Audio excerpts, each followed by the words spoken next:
السلام علیکم ورحمۃ اللہ، کیسے ہیں ناظرین؟ امید ہے آپ سب خیر خیریت سے ہوں گے۔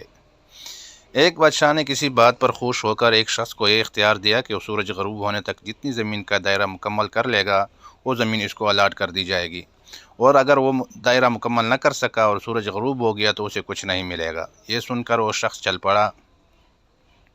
چلتے چلتے ظہر ہو گئی تو اسے خیال آیا کہ اب واپسی کا چکر شروع کر دینا چاہیے، مگر پھر لالچ نے غلبہ پا لیا اور سوچا کہ تھوڑا سا اور آگے سے چکر کاٹ لوں۔ پھر واپسی کا خیال آیا تو سامنے کے خوبصورت پہاڑ کو دیکھ کر اس نے سوچا کہ اس کو بھی اپنی جاگیر میں شامل کر لینا چاہیے۔ الغر واپسی کا سفر کافی دیر سے شروع کیا۔ اب واپسی پر یوں لگتا تھا جیسے سورج نے اس کے ساتھ مسابقت شروع کر دی ہے۔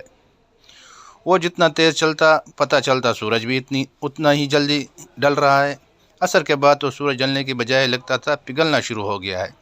وہ شخص دوڑنا شروع ہو گیا کیونکہ اسے سب کچھ ہاتھ سے جاتا نظر آ رہا تھا۔ اب وہ اپنی لالچ کو کوس رہا تھا مگر بہت دیر ہو چکی تھی۔ دوڑتے دوڑتے اس کا سینہ درد سے پٹا جا رہا تھا مگر ہوتا کہ بس دوڑے جا رہا تھا۔ آخر سورج غروب ہوا تو وہ شخص اس طرح گرا کہ اس کا سر اس کے سٹارٹنگ پوائنٹ کو چھو رہا تھا اور پاؤں واپسی کے دائروں کو مکمل کر رہے تھے۔ یوں اس کی لاش نے دائرہ مکمل کر دیا۔ جس جگہ وہ گرا تھا اسی جگہ اس کی قبر بنائی گئی اور قبر پر کتبہ لگایا گیا جس پر لکھا تھا، اس شخص کی ضرورت بس اتنی ساری جگہ تھی جتنی جگہ اس کی قبر ہے۔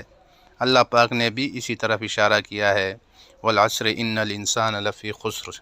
آج ہمارے دائرے بہت بڑے ہو گئے ہیں، چلیے واپسی کی سوچتے ہیں۔ اللہ پاک ہمیں موت سے پہلے موت کی تیاری نصیب فرمائے اور خاتمہ بالخیر فرمائے، آمین ثم آمین۔ اگر آپ ہمارے چینل پر نئے ہیں تو پلیز ہمارے چینل کو سبسکرائب کریں اور بیل آئیکن کو ضرور پریس کریں۔ شکریہ، والسلام۔